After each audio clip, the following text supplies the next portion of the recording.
Greta has been the coordinator for the Living Well with Parkinson's education program at North York General Hospital for the past 7 years.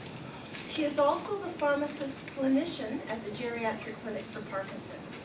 She and the internationally professional team have received the Allied Health Team training for the U.S. National Parkinson's Foundation and was recently granted the National Commitment to Care and Service Award.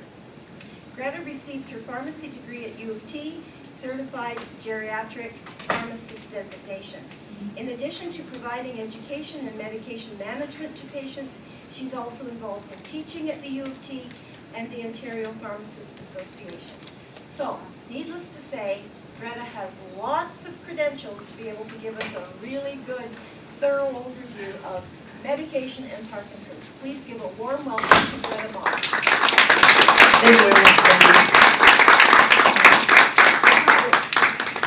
It's definitely my pleasure to present to the group because every time when I present to a patient, I always learn a lot from the audience as well, from the experience, from their personal experience.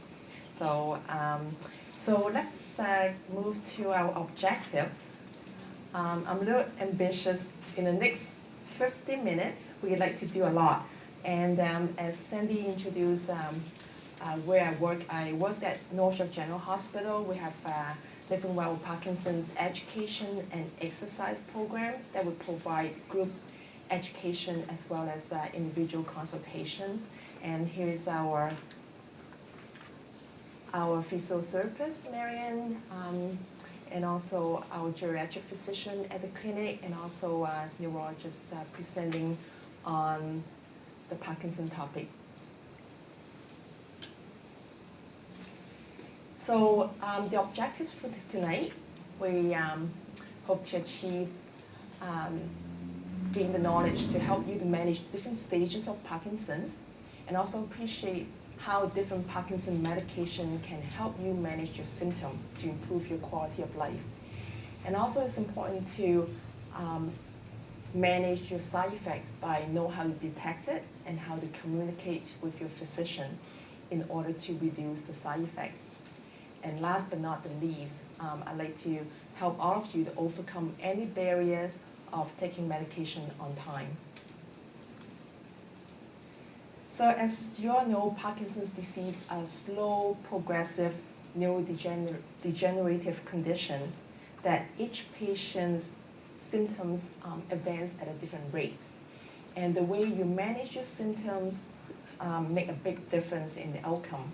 So how many of you have seen a lady who's from the Tai Chi Society? She suffered from Parkinson's for more than 20 years, and she's doing a lot of Tai Chi moves, squatting, and without any problem. So, definitely, even with 20 years, patients can have a little bit slower progression, depends on how you manage. So that's why I'm so glad to see all of you tonight, because the things that you learn from tonight and hopefully you put into practice and will help all of you to progress a little bit slowly and have better quality of life.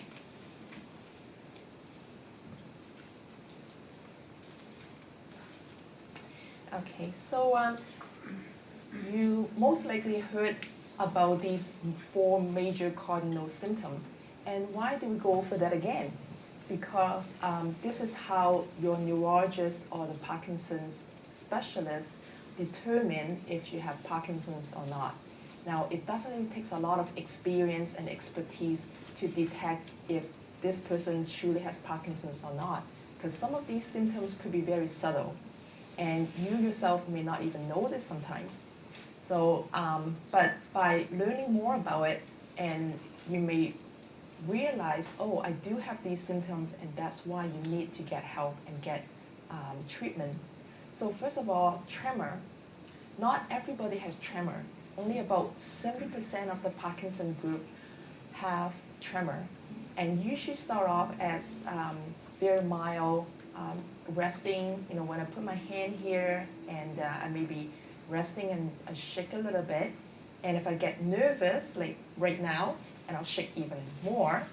But if I try to hold my cup to drink my water, the shaking will stop.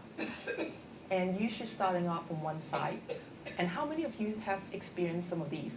Like starting off like this, right? And as the symptom progress, it may start to shake a little bit more even when I'm holding my cup, but usually starting off with resting tremor. So for people who just have resting tremor and doesn't have a whole lot of other symptoms, and patient may have slower progression. You know, the tremor symptoms could be quite annoying, but it's a good news because patient with tremor has a tendency to have slower progression. So that's the good news. The next symptom is rigidity. Patient may have stiff muscle and joint and find it difficult to, raise their arm a bit and a little tight, and affecting some of the fine motor skill as well. When you try to button your shirt and your finger joint don't seem to work as well. And also because of the muscle stiffness, when you walk, your arm tend to be quite stiff, and you may not be aware of that. And your trunk, your body could be quite stiff, and sometimes when you just about to fall, you want to catch yourself, it's harder for you to maintain your balance because your body is so stiff.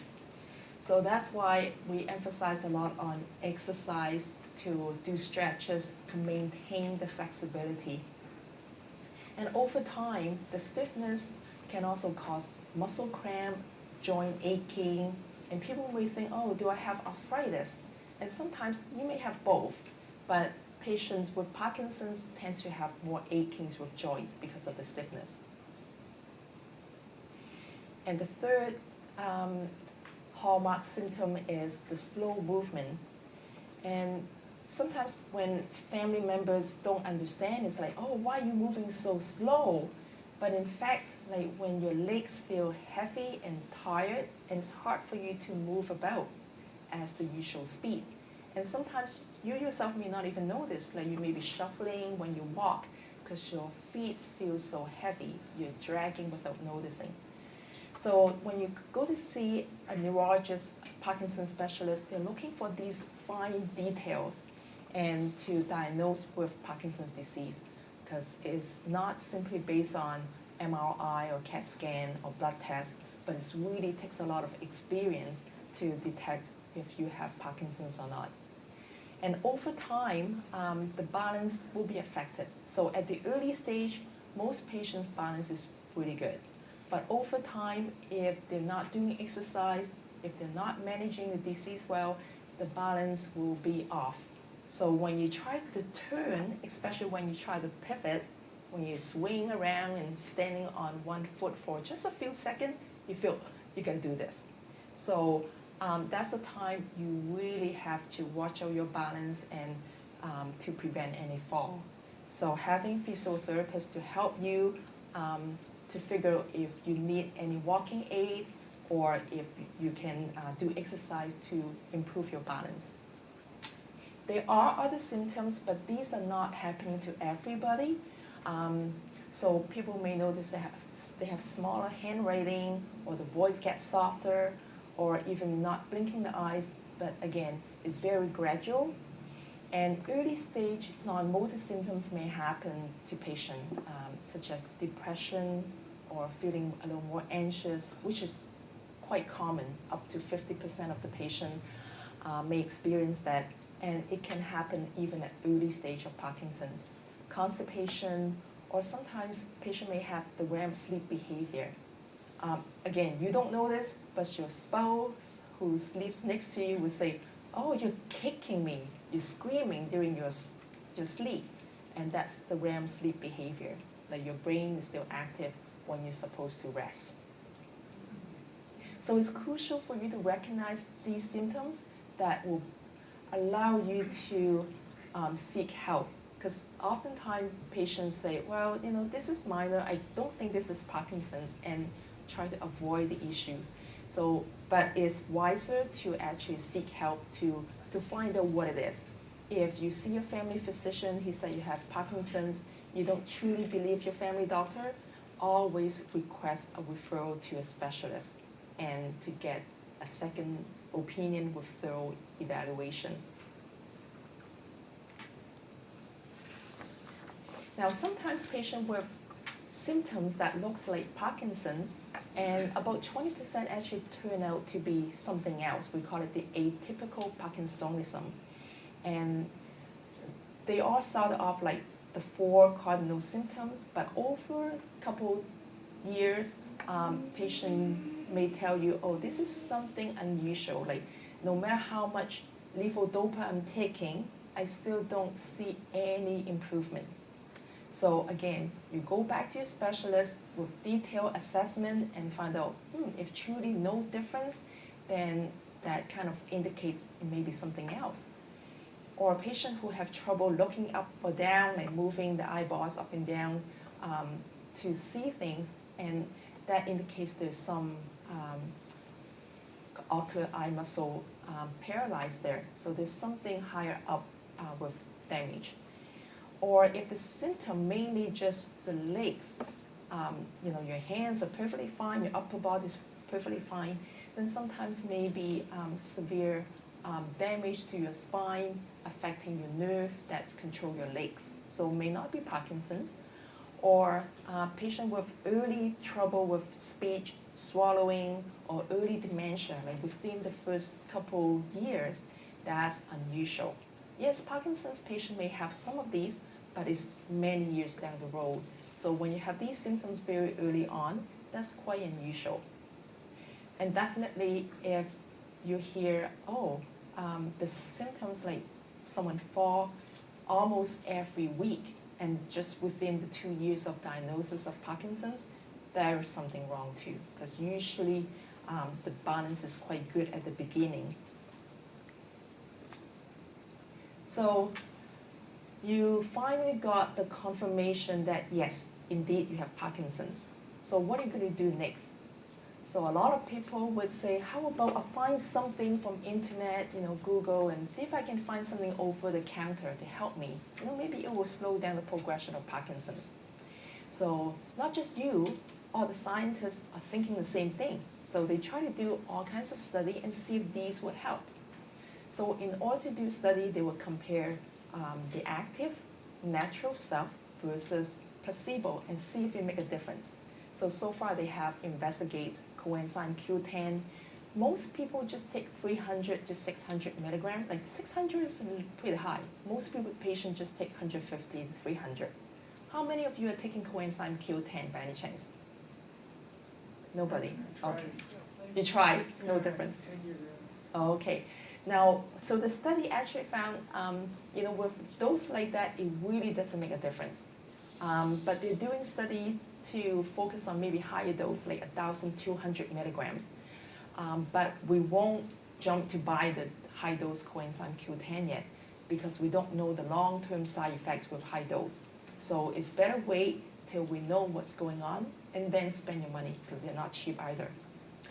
And study also show folic acid, IV glutathione, or the fava-bean, vitamin E, none of these really slow down the disease.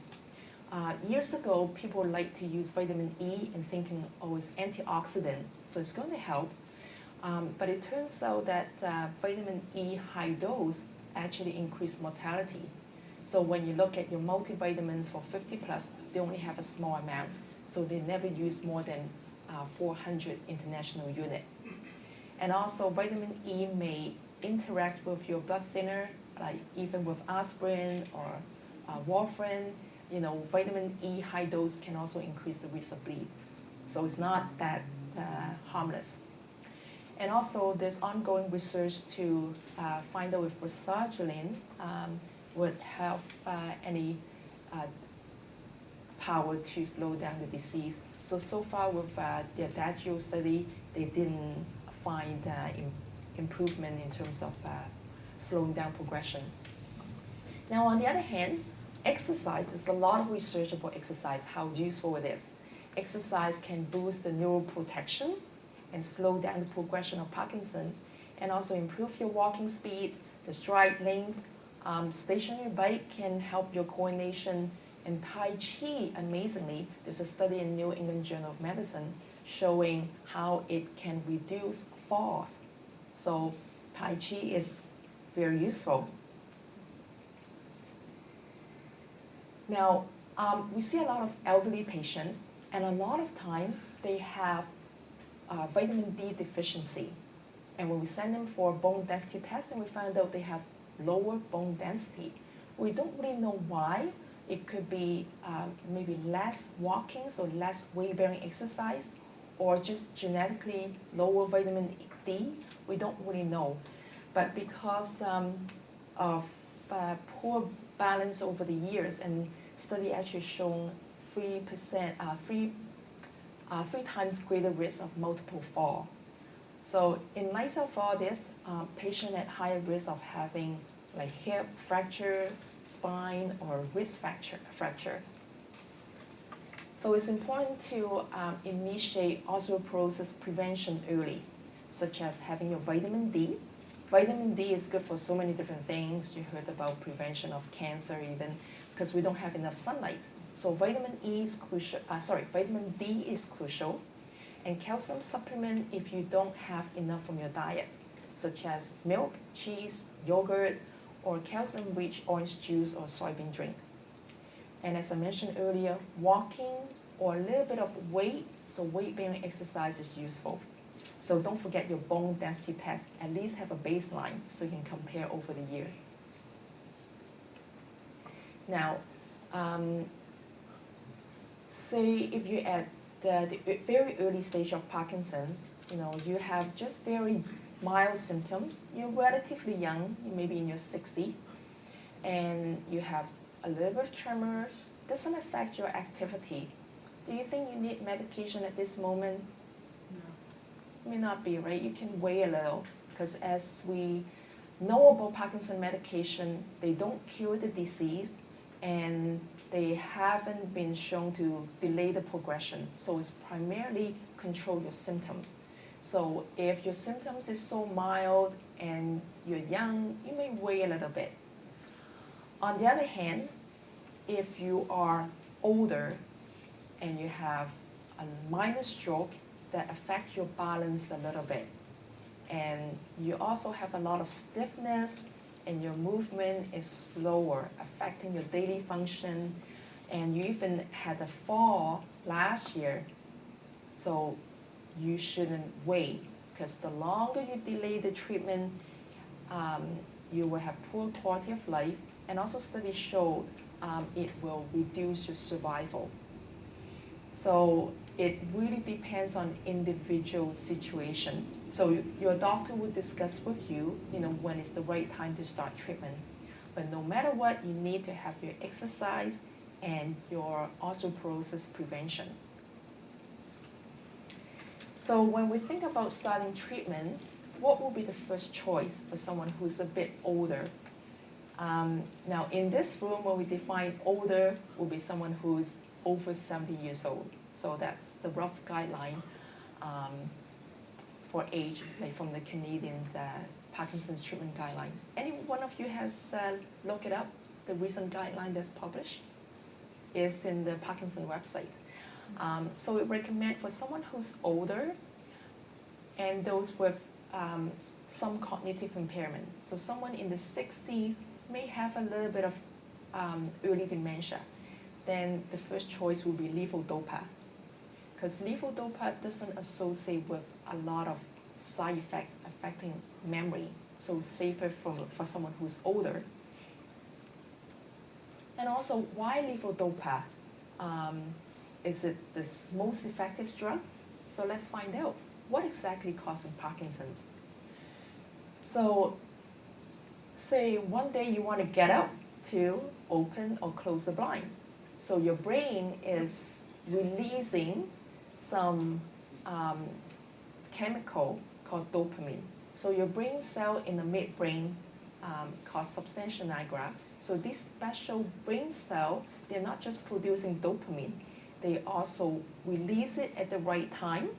And so the little dots there represent the dopamine that get released to the next nerve cell, the neuron.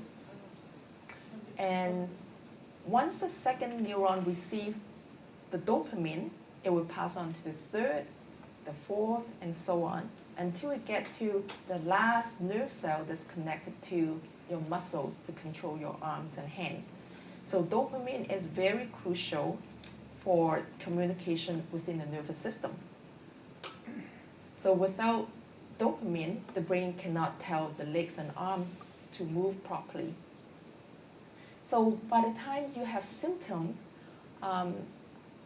already indicates these brain cells are no longer functional. About 60% of the brain cells in the substantia nigra area already die off and causing a major deficiency of dopamine. So here's another research topic, they're trying to find out when exactly Parkinson's disease starts. Because by the time we notice the symptoms, it's a little bit late. So a lot of research trying to find out, does it start from the gut? And a lot of new research coming out. So because levodopa is the only drug actually becomes dopamine, so for sure levodopa is very effective to control symptoms. But for someone who's younger without cognitive impairment, the doctor will have a lot more choices to offer, such as monoamine oxidase B inhibitor. You may recognize some of the names like rasagiline, selegiline. Dopamine agonist includes Mirapax, Requip. Or if the symptoms are a little more severe, the doctor may add a small dose of levodopa. I'll explain why we wait a little bit later to use levodopa in a younger group.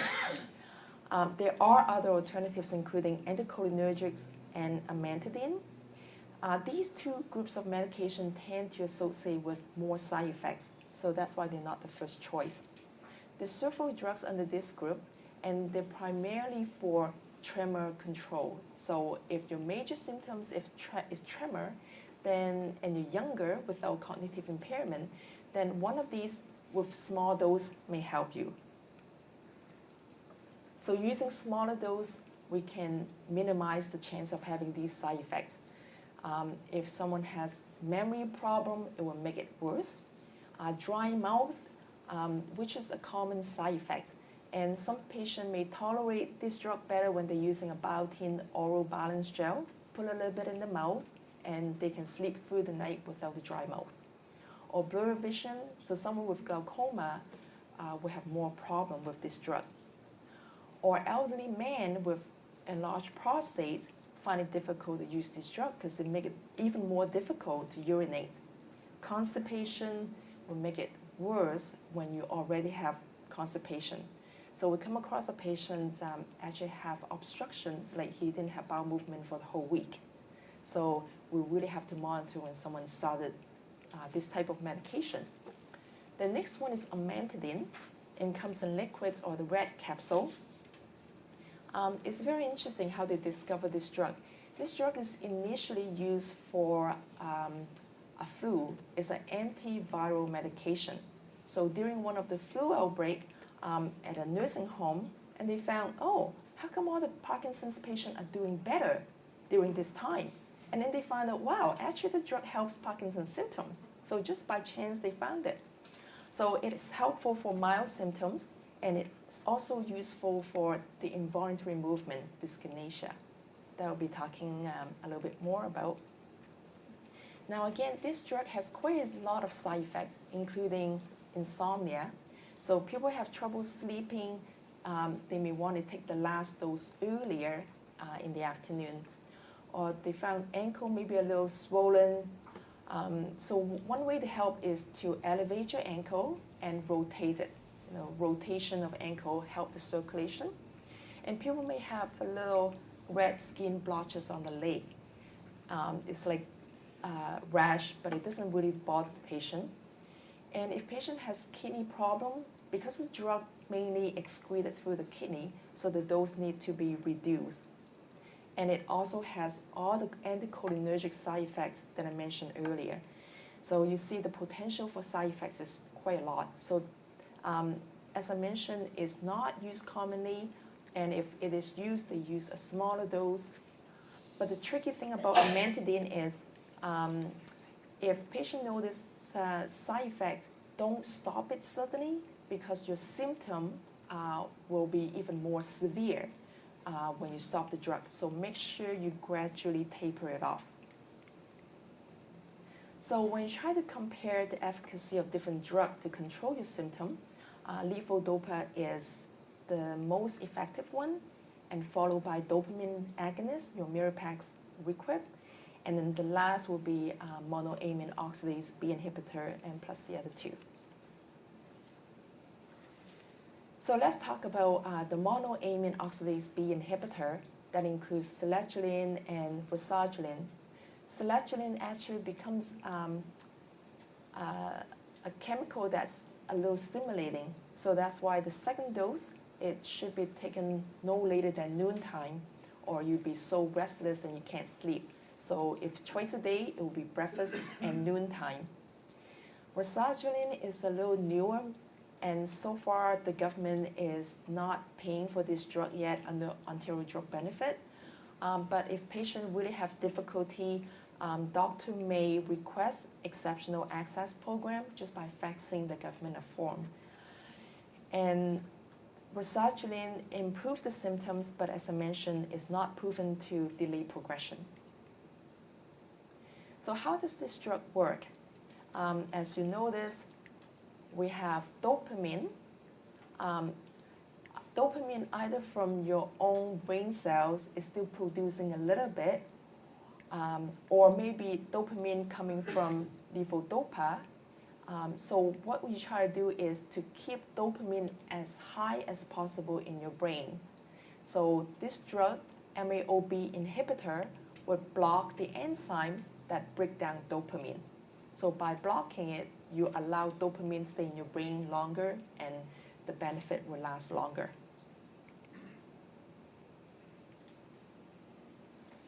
Now, one problem with this group of medication is drug interaction. There's quite a number of drug interaction. Some are mild and some are more significant.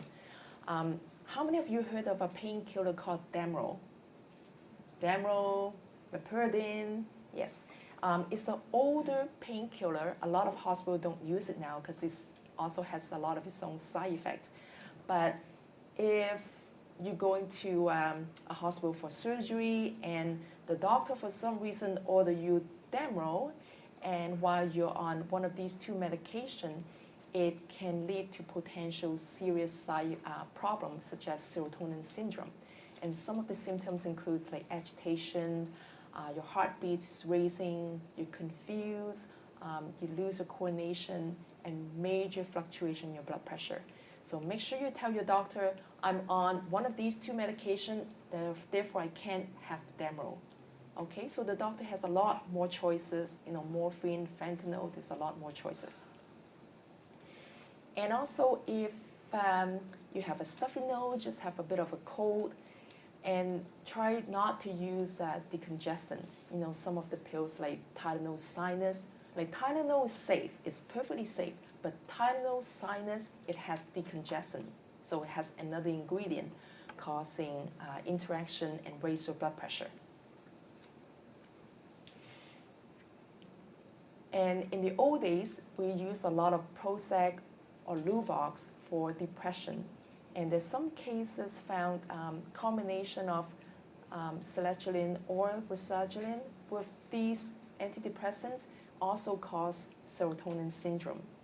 But now, when we have newer and better antidepressants, the problem seems to be much less. So in general, it is considered safe to use these drugs with antidepressants.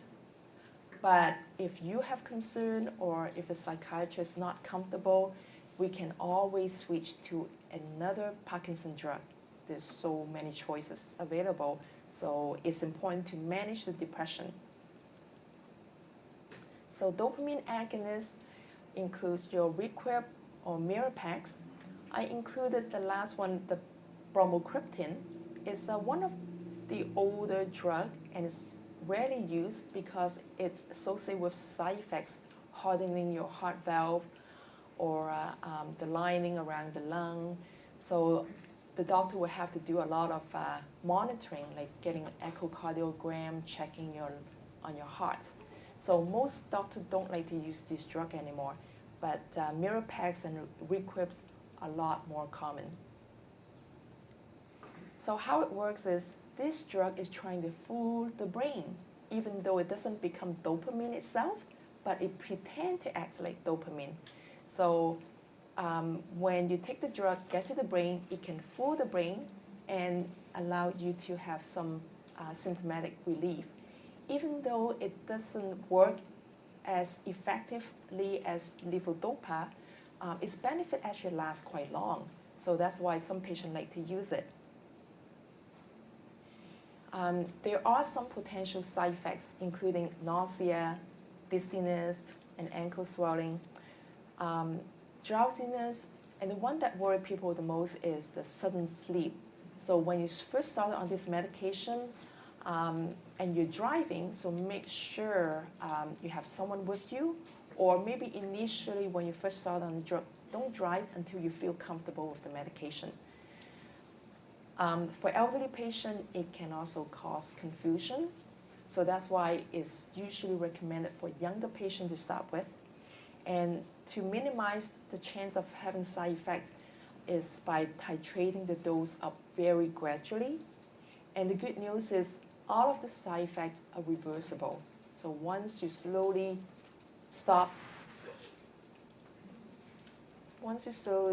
the drug,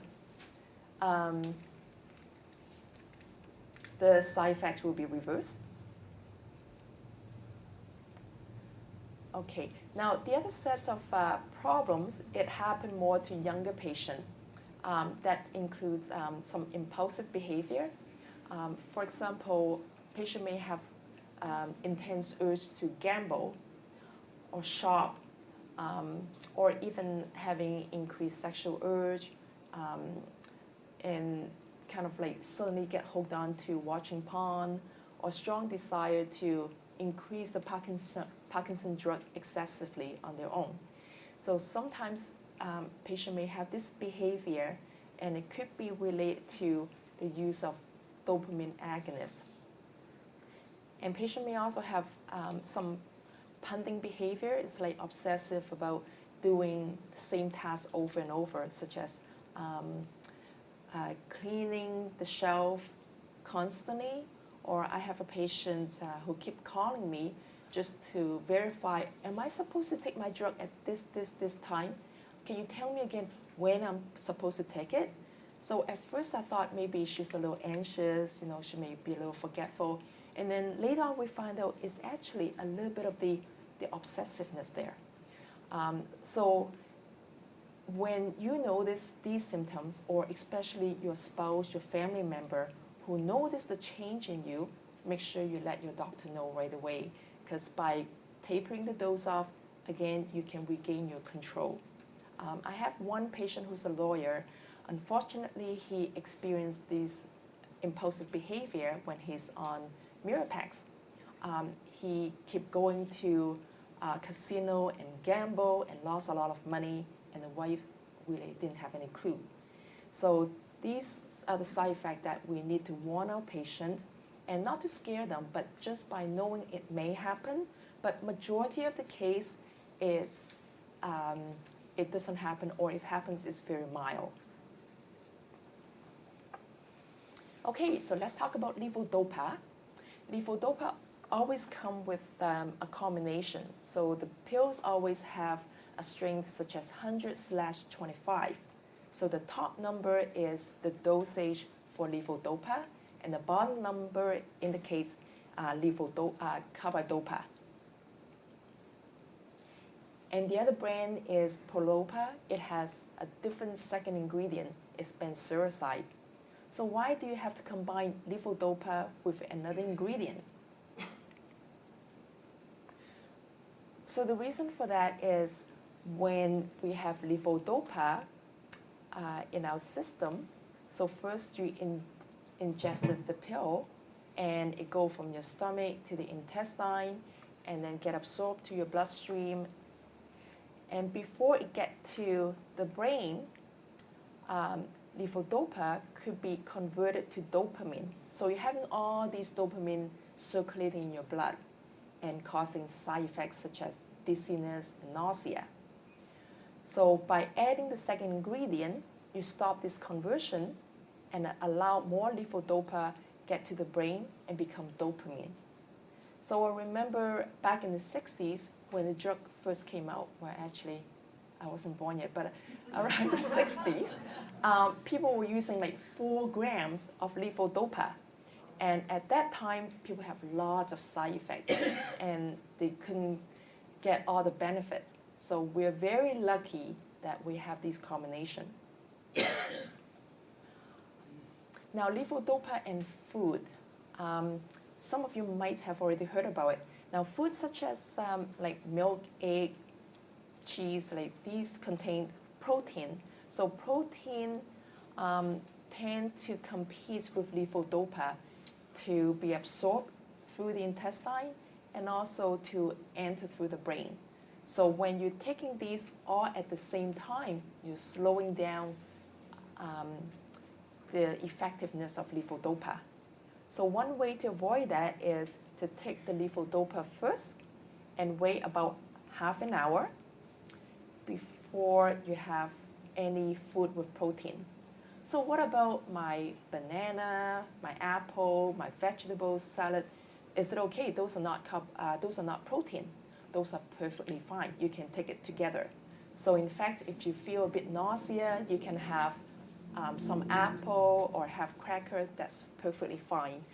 But if you're trying to have something with dairy or milk, then better to wait. Now, since I mentioned nausea, some patients may need a drug called domperidone. It is quite useful to alleviate the nausea side effects, but the dose is maximum only 3 a day, no more than that, because it's not safe for the heart if you take too much. Now, sometimes people are not familiar with Parkinson's disease management may give you a drug called metoclopramide. And that drug, yes, it helps nausea, but actually make your Parkinson's worse. So don't let anybody switch your domperidone to metoclopramide. How many of you are on domperidone?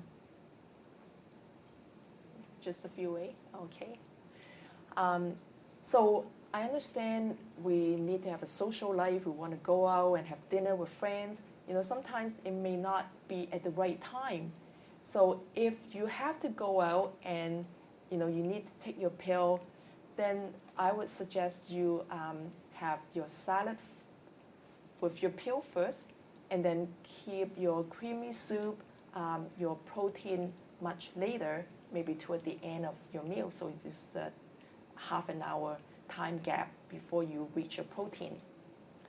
So it's important to follow your medication schedule. If you are always on this 4 times to take your pill, stick with it. Okay. Similarly, iron or multivitamins that contains iron as well can also interfere. So take your iron and multivitamin at a different time. Now, some of you may have issues like, oh, my pill's not working fast enough and I have this morning stiffness. So make sure you take your first dose as early as possible. I have patients complain, oh, I'm so stiff in the morning. So what time do you take your pill? Oh, 10 o'clock. And what time do you wake up? 7? Why do you wait so long? So take it as soon as possible, or even take it while you're still in bed. And some people may want to crush your pill, and it can be absorbed faster when the pill is crushed. And also it's useful to take with a full glass of water, so get it in your system faster. Or some suggestion is crush the pill and put it in a pop, because the fizzling pop allow your body to absorb the drug faster. And if you have constipation or bloating symptoms, indicate you have poor digestion. So it's important to manage these symptoms to allow the drug to be absorbed properly. Now, there's also Sinemet CR, that stands for controlled release. It's not used on a regular basis because it has very unpredictable onset. You don't know when it's working. It may be 1 or 2 to 3 hours. So it's not used on a regular basis during the daytime, but it may be useful for nighttime. So it lasts through the night and help your symptoms in the morning. Now, dyskinesia is involuntary movement that may occur like years after starting levodopa. It tends to occur in younger patients. And the reason for that to happen is not just because of levodopa, but actually the Parkinson's disease itself. Because over the years, as I mentioned, we don't have enough productions of dopamine. So your brain is very depleted of dopamine, and then you suddenly give yourself a boost of dopamine with the drug. So your body becomes overstimulated. So it's like someone being starved for a week, and you take him to a buffet restaurant. You know, the body is not adjusting well. So this is the kind of symptom that patient may have. But usually happen at the peak level of levodopa, although it may happen unexpectedly, and also tend to happen in younger patients. So that's the reason why we like to use dopamine agonists as our first choice treatment for younger patients and reserve levodopa for later. Amantadine may help dyskinesia. Now, we may try to delay the use of levodopa, but study actually shown over a few years, about 60 to 70% of the young patients still require levodopa. So essentially, everybody needs levodopa. So over time, you try your best to be diligent with your medication and do your exercise, and you manage to delay the progression. But eventually, we'll get to a point that you will have a little bit of fluctuation. So wearing off is a form of fluctuation. It's like you take your levodopa, and for some reason the benefit doesn't seem to last as long, and you have an urge to take it earlier. So it's important that you discuss with your doctor and track down what symptoms you experience and when. So as you see, the early stage of Parkinson's, your body's still producing dopamine, and plus the drug that you take, so it lasts for 6 to 8 hours. So if you miss your dose, you don't even notice. But at the moderate stage, the drugs only last maybe about 3 to 4 hours. And then at the more advanced stage, it may only last for 1 to 2 hours. So that's when you notice you need to take it on a more regular schedule. So if you miss an hour, you notice a big difference with the symptoms. So it's important to record in the diary, some of the mobility symptoms as well as some of the non-motor symptoms, such as feeling anxious, breathing faster, trouble getting up from chair. So record this in a diary like this. So you write down the date, each day, and the yellow highlights is the time you're supposed to take your drug.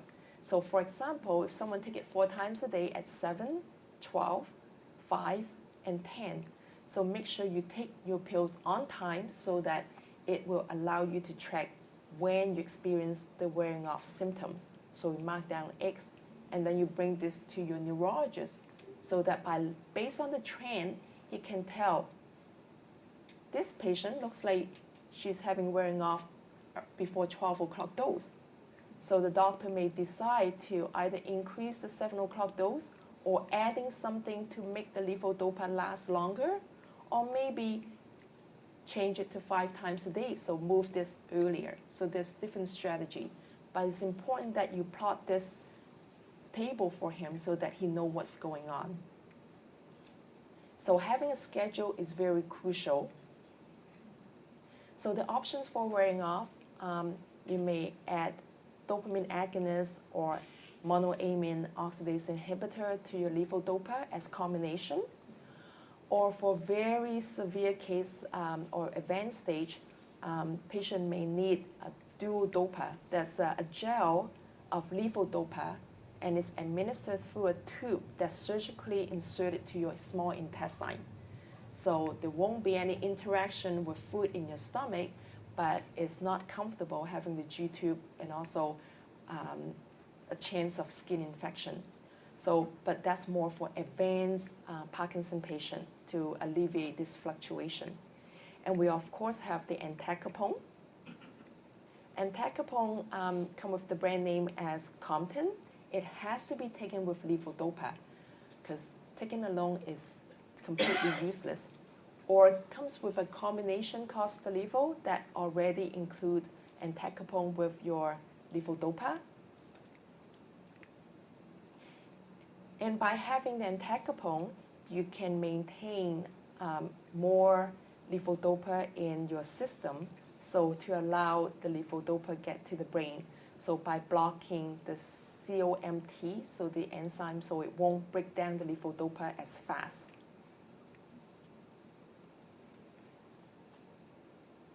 Okay, so we talked a lot about how medication works and you believe they help you, but we still have a high percentage of patients are not taking the drug on a regular basis. So one study found actually less than 40% of patients taking it on time. So what's the problem? So there could be unintentional non-adherence or intentional. Unintentional could be, I believe the drugs help me, I just forgot. And, or maybe there is some change with cognitive impairment and slow progression you're not aware of and missing the dose.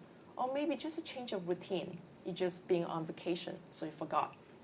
So Sandy told me we have this lovely alarm pill box. So the alarm will beep at the time you're supposed to take your drug. Is that somebody's alarm pill box? So the alarm pill box will remind you when to take the drug, so you can set it several times of the day, and then you store the pill. Okay. Or people like to use a watch that has multiple alarms, or you can use your iPhone to set beeps at different times. And having a blister pack, a lot of drugstores offer that service and allow you to take the pills on time. Now, what are the intentional non-adherence? That means, well, I just don't want to take the drug. So what are some of the reasons? They found patients tend not to take the drug or skip a dose when they feel a little bit better. Or maybe they're struggling. Do I really have Parkinson's? So that go back that you need a thorough consultation with a specialist to confirm, yes, because of these symptoms, you need treatment, right? Or you have fear. I read something from the internet saying the drug will lose its benefit over time. Now, it's not true. Levodopa and other Parkinson medication, they are effective as long as you take them. But you have to realize the Parkinson's disease progresses over time. So that's why we have those fluctuations, and you may need to take the dose more frequent. It's not because the drug is not working, just because of the progression of the disease. So no point of saving the drug for later. So start at the time you need it to help your function. Or people will say, well, don't like taking drugs, too much side effect. Yes, I have been mentioning about potential side effects, but again, if you start with a small dose and report to your doctor as soon as you notice a symptom, then you can manage it. All the side effects are reversible, but at least you get a chance to get the benefit from the medication. So if you never try, you never know.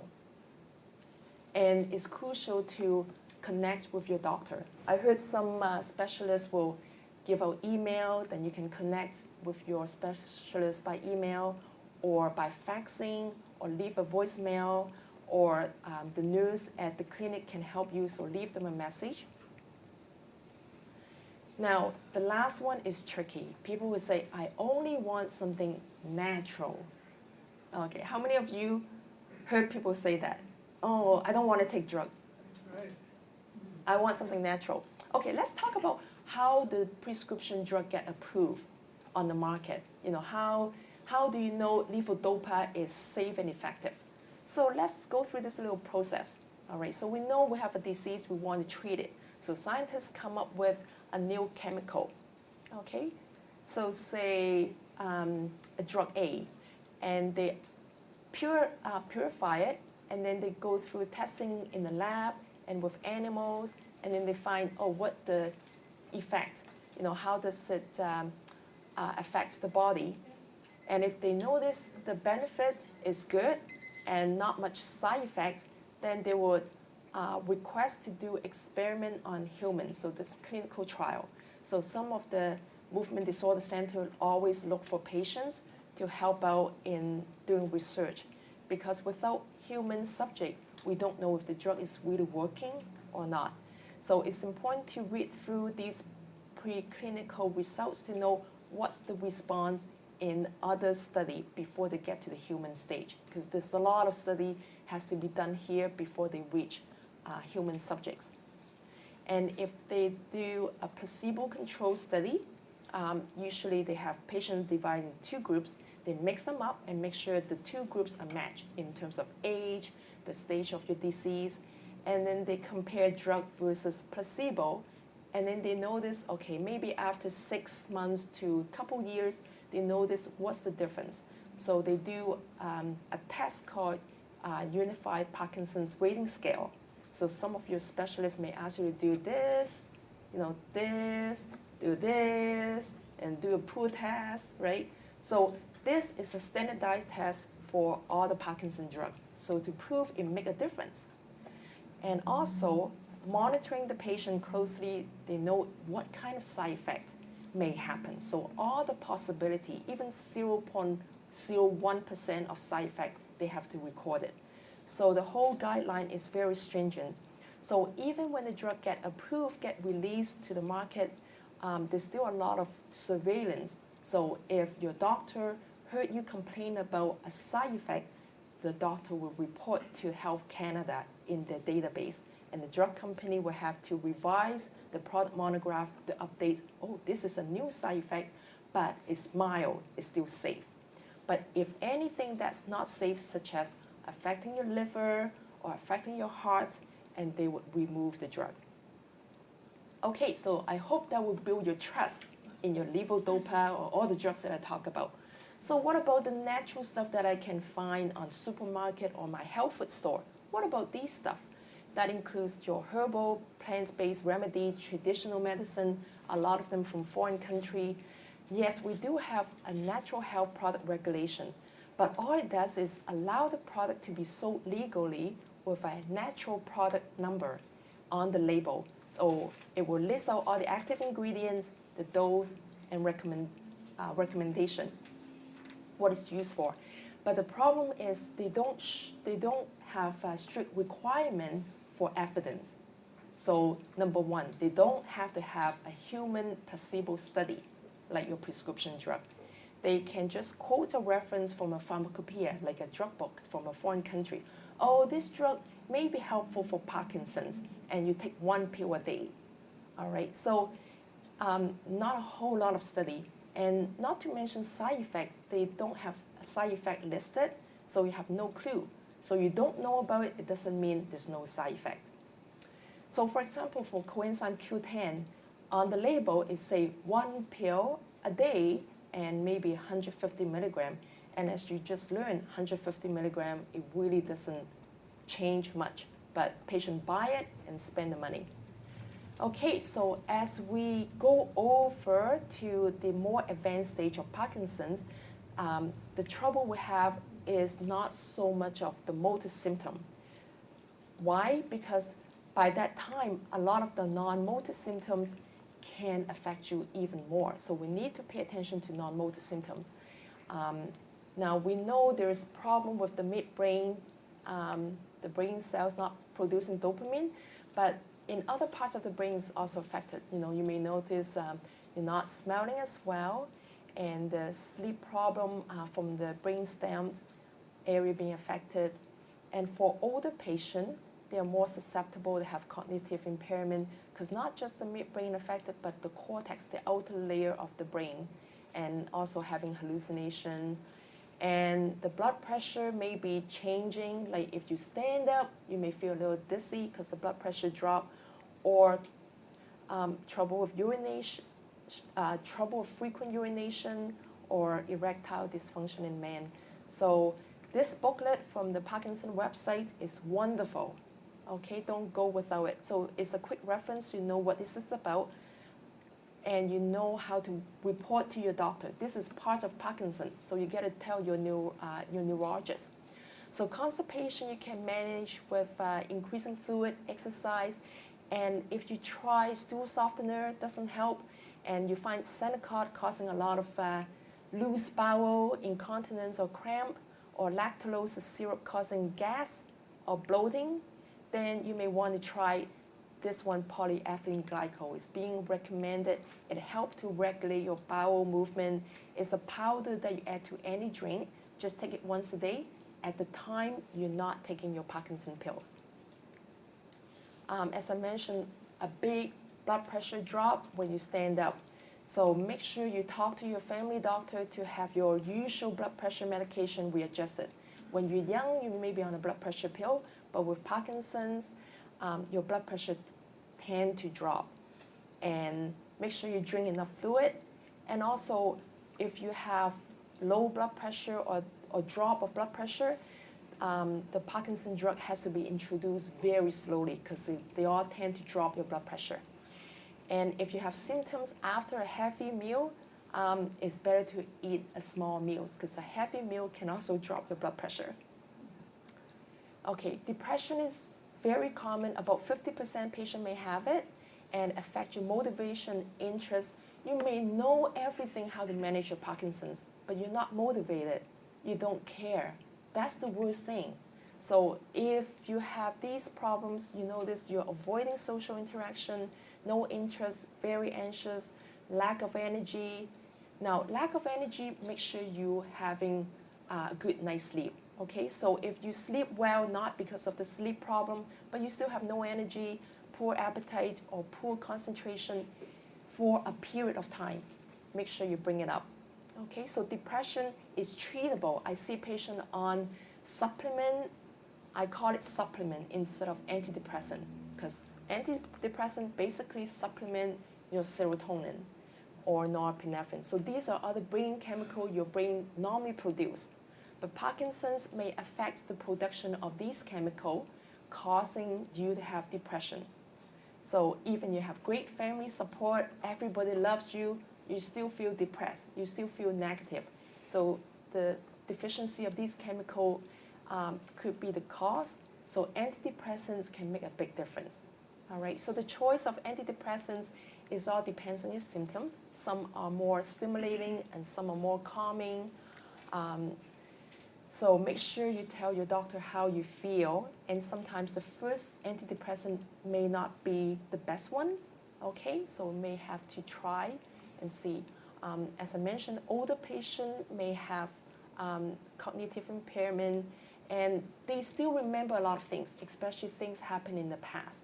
But it may take longer to answer your question, take longer to plan or solve problems, and make sure patients don't just being isolated in the house. Make sure to go out, come to a talk like this, go to a Parkinson support group, go exercise, day program, get stimulation. And avoid very low blood pressure, because if patient only have blood pressure hovering around 100, it's the top number, and that make the mental function slower. Drugs, a lot of drugs, even gravel, can have anticholinergic side effects. Then dull your brain, make you think slow, affect your memory. So make sure your doctor check out your drugs. And if cognitive impairment is a problem, set up a routine, okay? So take your drugs the same time every day, do your exercise same time every day. If hallucination happen, it's like seeing things that's not real, encourage your spouse to share with you, okay? Because it's scary. You don't know what you're seeing, it seems so real, but if you get the assurance from your family member, oh, just because of the brain a little overactive, they feel relaxed. So inform your doctor right away because it's treatable. Okay, there are medication to reduce hallucination, and sometimes the doctor will have to check out what is infection, because a simple bladder infection can cause hallucination and confusion in elderly. So medications can help to reduce, such as quetiapine or clozapine. Okay, so I would have to stop here. The patch available in the States for Parkinson's, but just like your Mirapex Requip, no big difference, just a patch. UK has a study that stimulates the brain production of special protein to protect your brain. So this is exciting, and I'm sure we'll hear more about it. Okay, so summary, know your symptoms. Because if you don't recognize your symptoms, then why do I need to take drug, right? And establish a routine, take your drugs on time, exercise. Identify barrier, what are the challenges that why I cannot do this? And keep track of your symptoms. When do I have wearing off? And recognize and manage the non-motor symptom. Okay, sorry, I went way past my time, but Do you want your video? how about okay, sure. Let's look at the video then if we have time. We're at about 8:15 right now. We're okay. Yeah, okay. Or we can start halfway. We don't have to start from the beginning because the beginning is very slow. Is there something I can do to improve it? This video is showing the lady who has Parkinson's. And this is before she started treatment or any exercise program. So it's not too bad. She's able to get up without pushing.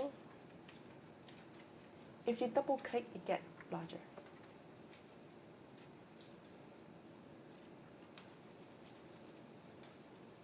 And you can download this YouTube video and just search under exercise Parkinson before and after. I found this video is very encouraging.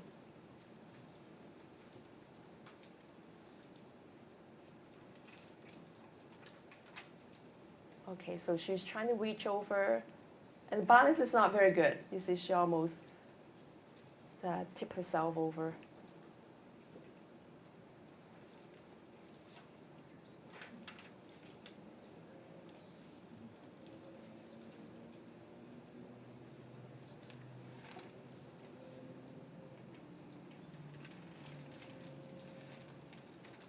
There's a slight tremor of her hand. So she's trying to move back and forth, but she's not able to take a big step. So this is last year, March. This is the same lady. Can you believe this is the same lady? So it's important that she does exercise on a regular basis. And she's not just doing walking.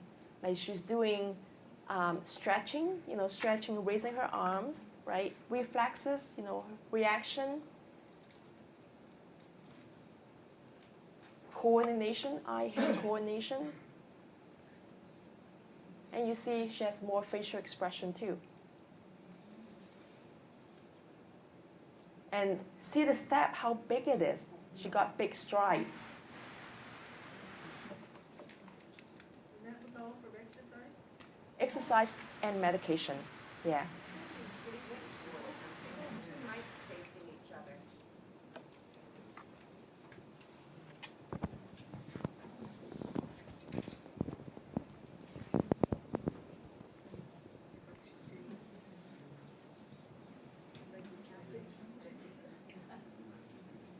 Okay, see how well she can turn her body now? So medication allow you to move, right? So if you cannot move, you cannot do exercise. So medication and exercise go hand in hand. But if you just have medication, you're not doing any exercise, your joints are still very stiff, your balance still poor. So you need both. Okay, so schedule yourself whenever you have your 3 meals, morning, afternoon, supper time, after your meal, 3 times a day, do different kind of exercise. Okay, don't do just walking. So do balance, stretches, different exercise on a bike. You see her body can turn. Swimming is good. Swimming, you build your muscle strength and also flexibility. But it's not weight-bearing exercise, so it doesn't help the osteoporosis. Okay, so I think we got a very good idea how well this lady has improved. So I'll pass the time to Sandy. Thank you very much, Greta. That was great. Oh, thank you.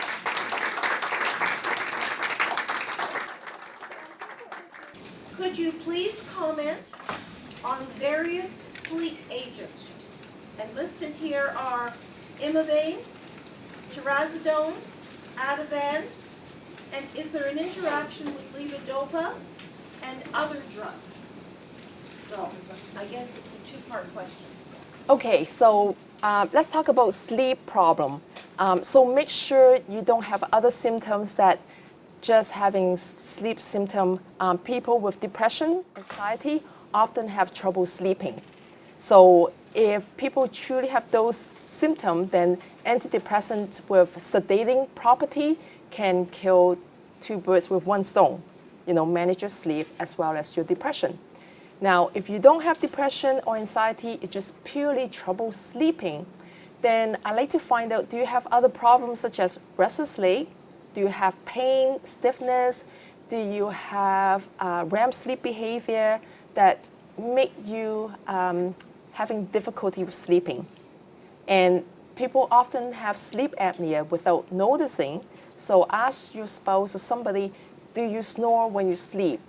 And if nothing related to all these complications, just purely unable to sleep and a sleeping medication, then you can try melatonin. Talk about something natural, and melatonin I would recommend. Okay, if melatonin doesn't help, then you may try trazodone. I would not. Imavane is good. The last one I would use is lorazepam Ativan, because lorazepam Ativan tend to make people a little forgetful, especially when you get older. So it's a benzodiazepine, and sometimes your body kind of get used to it, and so hard to wean patient off lorazepam. So so melatonin first, and Imavane or trazodone, but the last one would be lorazepam. But find out everything else. Make sure you don't have sleep apnea, REM sleep behavior, restless leg, and all that. The other question was, what about the interaction of levodopa with other medications? So far, the drugs that we just talked about is not having any interaction with levodopa. Yeah, so we are fortunate. Most of the Parkinson drugs don't have much interaction. Just the sertraline and brasagiline. Those are the two that we need to pay more attention. Right. Is magnesium glycinate okay to take? Magnesium glycinate. Sorry, Greta. Is your mic on? I think so. Magnesium, I don't. There we go. Okay, let's see. Oh, it's red again. Battery? Is that yours? No. That's ours. This is yours, yeah. Oh, jeez. I can raise my voice. Yeah, if you could. So sorry. Oh, I can keep holding. Hello, can you hear? No? Okay. Well, good thing we'll get to the end of it. Yeah, maybe if you can. Okay. Just, thank you. Okay. All right, if you cannot hear me, please raise your hand because the microphone is not working very well. Okay, magnesium glycinate. Can we find out what is it for? Okay, who asked the question about magnesium glycinate? This lady here? Okay. It's recommended by the family doctor for sleep and for constipation. Okay, magnesium is like your milk or magnesia. It does cause loose bowel, but it's not a natural way because it does increase your magnesium. So good thing is from your family doctor, so he would order blood test and make sure magnesium level is within the range because you don't want to have high magnesium over time of this supplement. Does it help sleep?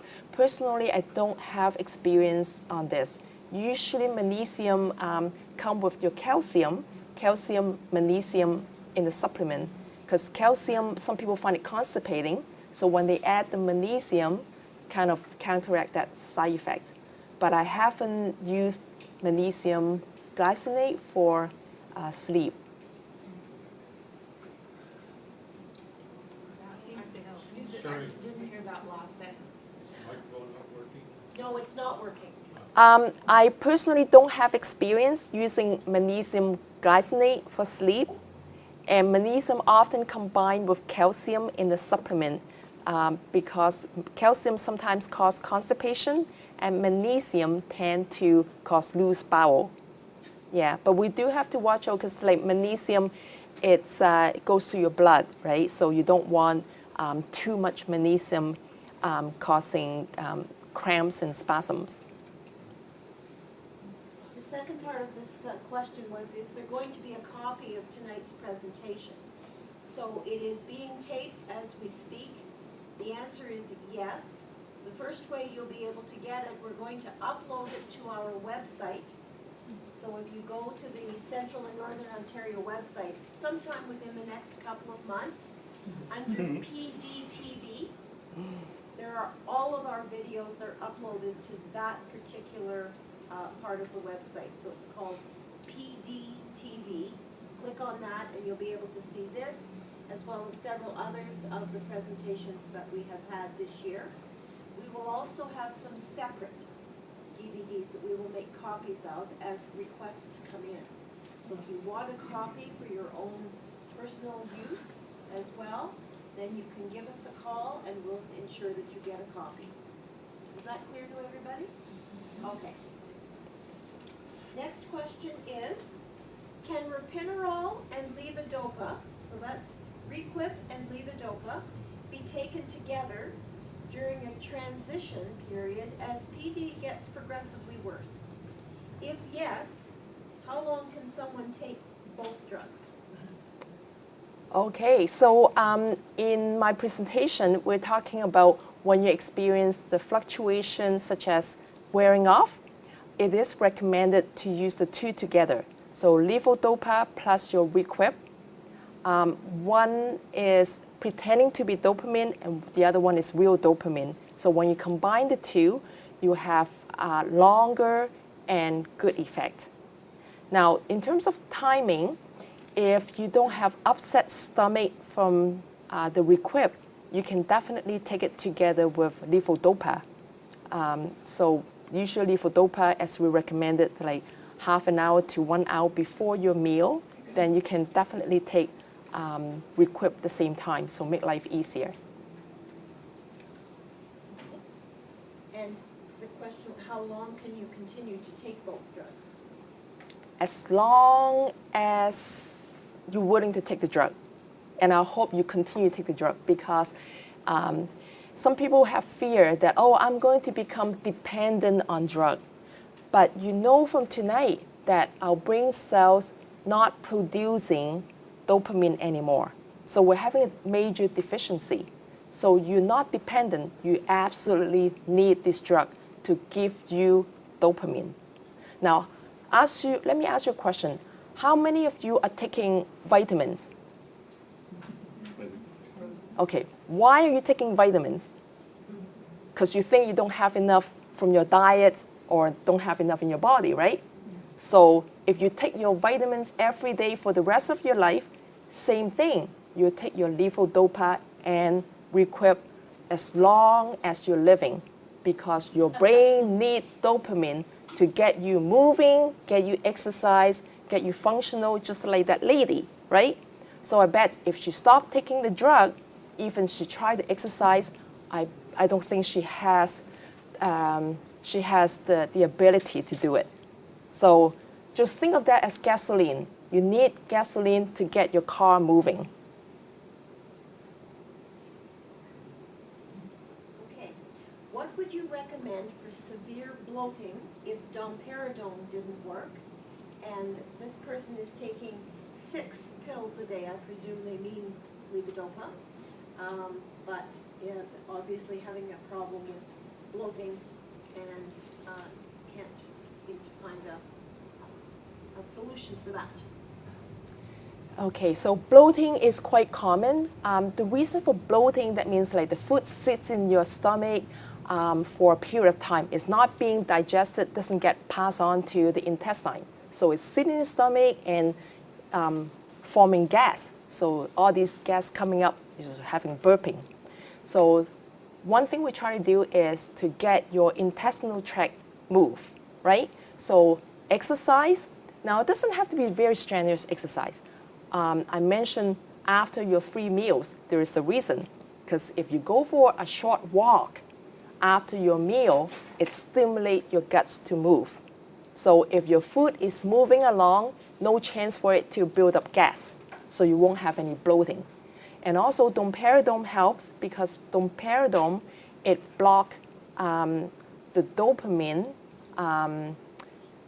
Basically, it blocks levodopa, also forming dopamine in the upper intestinal area. So allowing your food to get moved quickly. So domperidone help the movement. So you should take it before you eat your meals. So 15 to 30 minutes before your meal to make sure you take domperidone. So if you have your gentle exercise after a meal and have domperidone, and maybe try to have a frequent but smaller meal and see if that helps. Because if you have lots of food, then you tend to have more trouble digesting it. And perhaps like certain food you may want to minimize, like broccoli, that forming gas, and maybe you want to avoid that and something easier for digestion and see if that helps.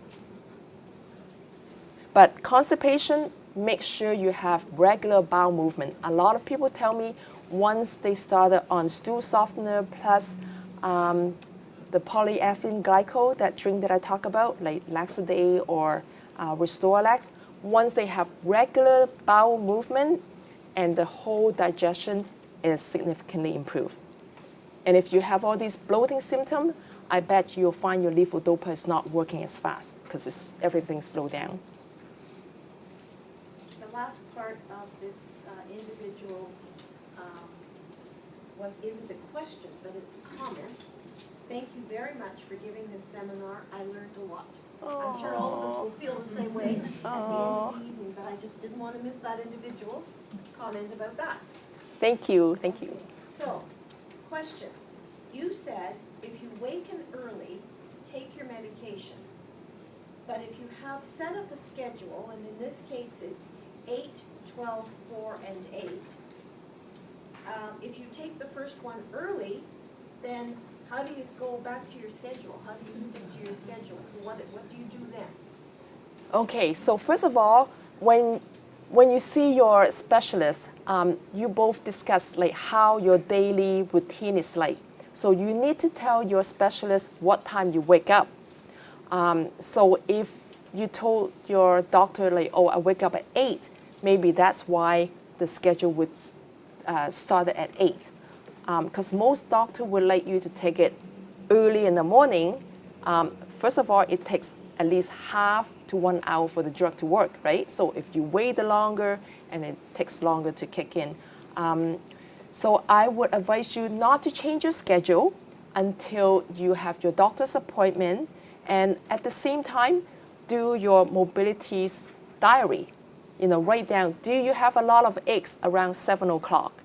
So if you do, but keep your schedule, okay? 8, 12, 4, and 8, until you see your specialist.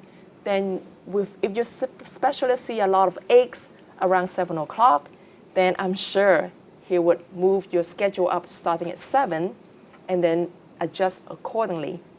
Yeah, so your mobility diary is so important. This individual is taking Azelect and also 9 milligrams of Repinerol a day.